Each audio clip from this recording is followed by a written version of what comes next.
parle justice toujours cette fois on s'intéresse à l'affaire Asmaou Labé, cette affaire qui fait donc grand bruit et qui divise notamment les magistrats de Guinée. Le ministre Charles Wright, l'avocat des plaignants, il faut le dire, ne compte pas lâcher l'affaire. Il était devant la presse hier, Khalil. Oui, c'est maître Mbombi Mara qui était devant la presse. C'est l'avocat c'est l'avocat donc de la partie civile dans l'affaire qui oppose Asmaou Diallo à ses frères et sœurs. À ses neveux, hein? À ses neveux. Ok, à ses neveux. Alors c'est une question d'héritage. Une question d'héritage, donc on accuse Asmaou Diallo de faux et usage de faux parce qu'elle aurait falsifié les documents de propriété de ses neveux. Alors une question qui a été portée devant le tribunal de première instance de l'Abbé, et finalement la sentence rendue a condamné Asmaou Diallo de 10 mois, ce que vous savez, de 10 mois de prison et qui a été assorti de 2 mois donc de prison ferme. Alors c'est une question qui fait aujourd'hui beaucoup de débats dans notre pays et l'affaire donc implique aussi le ministre de la Justice Alphonse Charouette, mais l'avocat qui était devant la presse soulève une inquiétude liée à ces dossiers.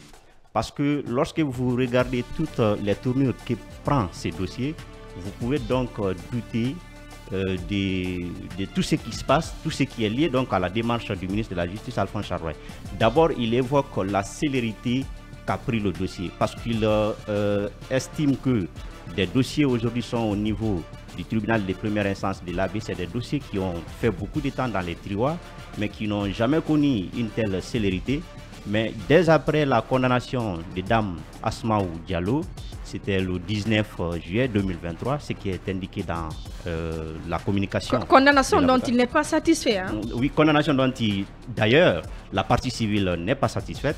Donc la partie civile a relevé appel. Mais ce qui est plus dommage dans le dossier, l'avocat indique que quand le magistrat, le juge donc qui a condamné dame Asmaou Diallo s'est rendu sur appel de l'inspection des services au niveau de la justice, quand il est parti, il a rencontré dans l'ascenseur, ce qui a été d'ailleurs déjà dit par nos confrères, il a rencontré dame Asmaou Diallo, l'a condamné donc dans ses locaux. Alors il se demande aujourd'hui finalement est-ce que dame Asmaou Diallo ne bénéficierait pas d'un soutien du côté du département de la justice. Pas que du département, ça va au-delà. Hein? Ça peut aller au-delà, mais le juge très courageux qui a condamné la dame, mais la célérité d'abord. Et vous avez vu que ça a été suivi d'une suspension de 2 magistrats, qui est donc le juge qui a condamné et le substitut du procureur qui est dans la même juridiction. Donc finalement, tout porte à croire que... Et même le président du tribunal aurait reçu un avertissement. Donc oui, il avait d'ailleurs été interpellé, ce qui a été aussi dit. Donc vous savez déjà que ces dossiers, Arissatou, on peut bien comprendre. Parce que ce qu'on reproche au juge Moussa Camara dans ces dossiers, lorsque vous êtes juriste, quand vous lisez les reproches faits, vous allez vraiment être étonné. Parce que ça ne repose sur aucune base, il n'y a aucune insuffisance professionnelle qui a été commise dans l'acte qui a été rendu par le juge. Je rappelle d'ailleurs à ce niveau, vous avez vu cette réaction du Conseil supérieur de la magistrature, mais il y a aussi Maître Mohamed Traoré qui en a fait une tribune, une analyse, une très bonne analyse où tout est détaillé. Et là, quand vous lisez cette tribune, même si vous n'êtes pas juriste, vous allez comprendre réellement si le magistrat a commis une faute professionnelle ou pas, ou une insuffisance professionnelle comme l'accuse le ministre. Maintenant, ce que je voudrais dire très clairement, vous savez, quand vous prenez les accusations, quand on dit par exemple faute professionnelle ou alors insuffisance professionnelle devrait se reposer sur une volonté manifeste ou alors sur une incapacité du magistrat à maîtriser la loi. Mais lorsque vous regardez, vous allez vous rendre compte que s'il y a insuffisance professionnelle, elle est imputable au ministre de la Justice, Alphonse Charouette, et son cabinet. Mais cette insuffisance professionnelle, le magistrat a clairement rendu la loi. Aucun reproche ne peut lui être fait. Il n'y a aucune volonté du magistrat de violer la loi pour qu'il mérite une sanction disciplinaire. Et le plus marrant, c'est que quand un magistrat, on l'a rappelé, quand un magistrat fautif ou alors quand un magistrat commet une faute professionnelle, il y a un organe chargé de le sanctionner. Cet organe, ce n'est rien d'autre que le Conseil supérieur de la magistrature. On saisit le Conseil supérieur de la magistrature parce qu'il faut rappeler que la suspension n'est pas une sanction. C'est une mesure provisoire. Donc, moi, je ne vois pas pour quel droit se permettrait le département de la justice de convoquer un magistrat afin de l'entendre sur une décision que ce magistrat aurait rendue. Mais ça ne colle pas parce que déjà, l'inspection ne peut pas sanctionner le magistrat. Le ministère de la Justice ne peut pas sanctionner le magistrat. Donc, si par exemple le principe est que avant de sanctionner quelqu'un, un agent public, il faut d'abord l'écouter. Si c'est cela le principe, mais qui doit l'écouter? C'est celui qui est chargé de le sanctionner. Or, dans cette situation, ce n'est pas l'inspection qui est censée sanctionner le magistrat. Ce n'est pas le ministre de la Justice qui est habilité à sanctionner le magistrat. C'est l'organe qui est le Conseil supérieur de la magistrature qui devrait le faire. Donc, il appartenait au Conseil supérieur de la magistrature de convoquer le magistrat, de l'entendre afin de le sanctionner, ce qui n'a pas été fait. Et ce qui est encore déplorable, vous allez comprendre, on va partir devant le Conseil supérieur de la magistrature. Le magistrat va gagner le procès, ou je vais dire les magistrats, parce qu'ils sont deux suspendus. Ils vont gagner le procès. Le Conseil supérieur de la magistrature va clairement les rétablir dans leurs droits et dans leurs fonctions. Mais vous avez le ministre puissant qui n'appliquerait pas aussi cette décision. Ça a été le cas du juge Mohamed Diawara. Mohamed Diawara, le magistrat, le ministre de la Justice, l'a trimballé devant le Conseil supérieur de la magistrature. Il a été suspendu de ses fonctions. Et jusqu'à présent, le magistrat n'est pas rétabli dans ses fonctions. Alors qu'il a gagné devant le Conseil supérieur de la magistrature. Donc, finalement, moi je pense d'ailleurs que le Conseil supérieur de la magistrature ne devrait plus se saisir d'un dossier venant du ministre de la Justice. Il faut carrément rejeter. Parce que si vous rendez une décision, cette décision est censée être appliquée. Et que le ministre refuse d'appliquer cette décision, c'est un mépris à votre regard. C'est un manque de respect. Et pour cela, vous devez refuser. Il faut d'abord exiger du ministre de la Justice d'appliquer les décisions qui ont été rendues par le Conseil supérieur de la magistrature. S'il ne le fait pas, alors que le Conseil supérieur de la magistrature rejette purement et simplement les saisines qui vont venir du département de la justice. Et je voudrais terminer pour dire, moi je voudrais qu'on fasse beaucoup plus d'investigations. Est-ce qu'il n'y a pas un lien entre le ministre de la Justice finalement et cette dame? Allons plus loin, vous comprendrez. Parce que je ne comprends pas l'acharnement dans cette procédure. Je ne comprends pas pourquoi on peut sanctionner des magistrats simplement parce qu'ils ont rendu. Et il faut comprendre aussi qu'il y a une instance supérieure, ce que je n'ai pas soulevé. C'est-à-dire que si la décision rendue en première instance n'était pas une bonne décision, il y a des voies de recours. Alors on pouvait penser par exemple par la Cour d'appel ou alors par la Cour suprême. C'est-à-dire après la Cour d'appel, la Cour suprême. Mais on laisse tout ceci, on s'attaque aux magistrats. C'est franchement un recul pour notre pays. Il faut revoir tout cela. Alors, Lincoln, on a une affaire familiale qui se retrouve devant le tribunal. Et cette affaire, aujourd'hui, on a l'impression qu'elle est en train de devenir une affaire d'État. Oui, si vous avez remarqué, on n'a pas touché l'aspect familial. Mais ce qui a fait le bruit autour de l'affaire, c'est la démarche du ministre et de son cabinet. Effectivement. Sinon, il y a beaucoup de décisions rendues dans ce pays qui ne font pas de bruit. Mais quand on place un ministre de la Justice au-dessus de la justice dans un pays qui se veut état de droit, mais c'est gâté. Parce qu'aujourd'hui, les plaignants sont inquiets, les plaignants. Il faut le dire clairement. Mais il n'y a pas que les plaignants, mais tous les magistrats de ce pays. Avec cette allure, quel est le magistrat qui peut rendre la bonne décision? J'ai comme l'impression qu'une décision a été fabriquée au département pour être appliquée à l'abbé, c'est que le juge a refusé. Ce qui a fait cette fureur du côté du ministère, c'est le président qu'on va interpeller.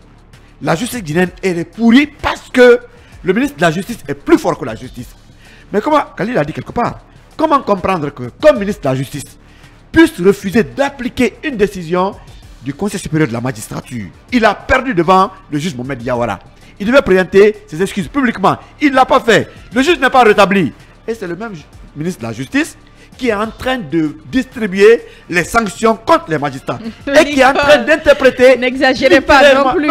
Il parlait de littérature. Il ne distribue pas des sanctions. Il distribue des sanctions. Charles White ne comprend pas la loi du pays. Il ne comprend pas les articles. Même nous qui ne sommes pas allés à l'école. Quand vous prenez cette loi, il parle de moins 6 mois.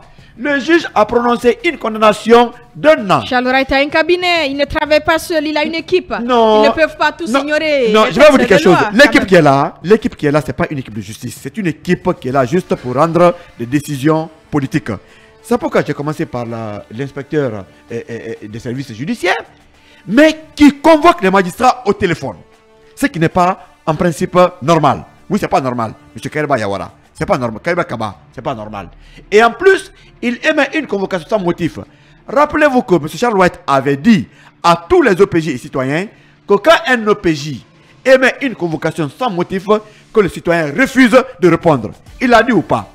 Mais l'inspecteur général des services judiciaires a émis une convocation sans motif. Les magistrats ont dit non, mettez le motif pour qu'on prépare notre défense. Et ils appellent ça faute ou quoi erreur, on les suspend. Alors aujourd'hui, quand un juge condamne un citoyen à 1 an d'emprisonnement, 10 mois sortis de sursis et 2 mois de prison ferme, c'est 1 an. Moi, je vais poser la simple question. Est-ce que le sursis, ce n'est pas une peine d'emprisonnement? Je pose ça comme question aux juristes. Si c'est le cas, mais M. Charles White est en train d'interpréter de façon littéraire la loi de ce pays. Il ne peut pas avoir raison contre tout le monde. Lui seul contre tous les magistrats.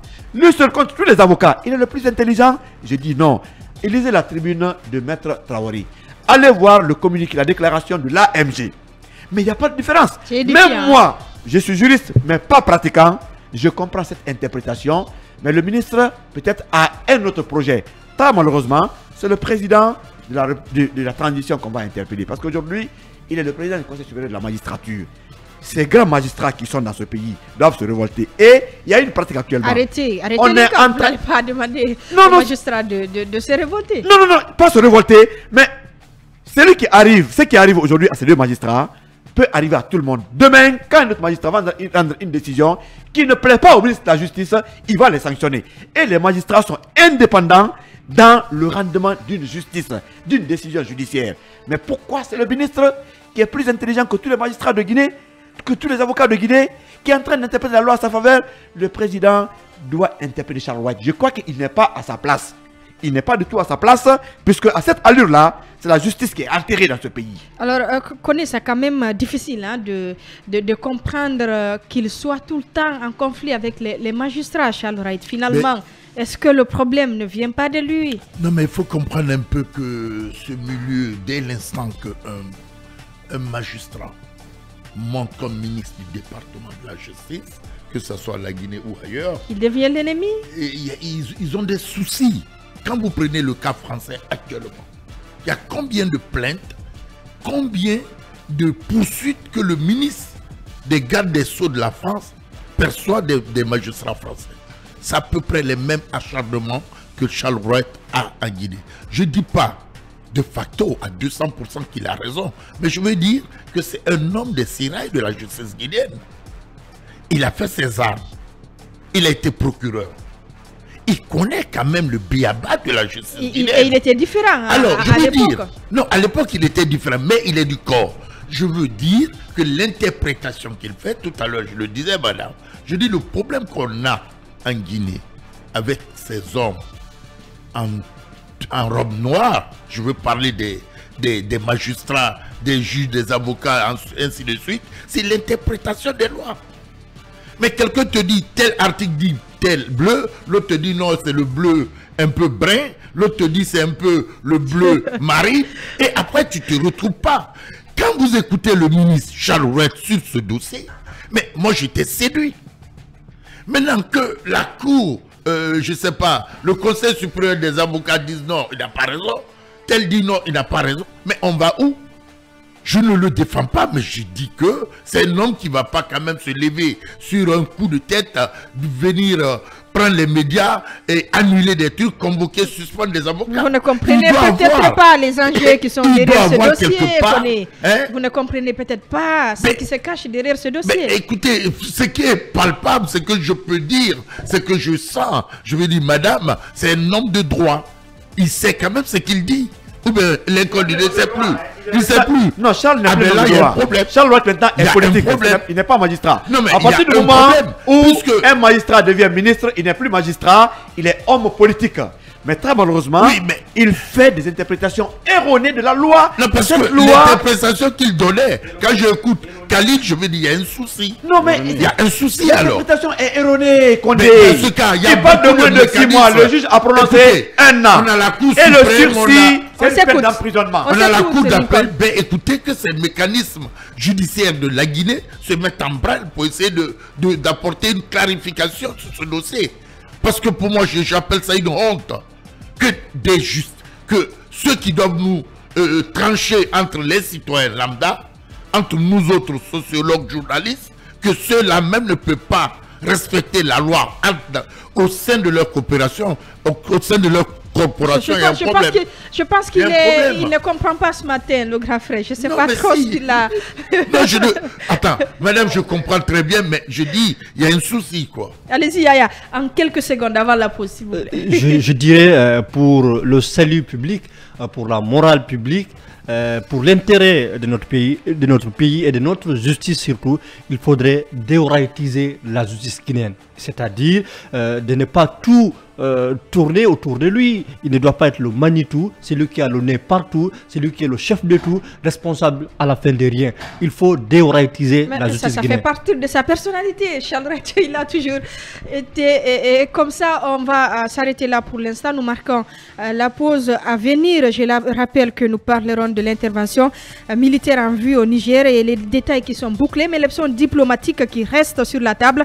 À venir donc la prise de parole du consultant international sur les questions de défense et de sécurité, Aliou Barry. Je rappelle aussi que Dr René Tatoloa est notre invité ce matin. Il est le directeur national des services de météorologie. Nous revenons.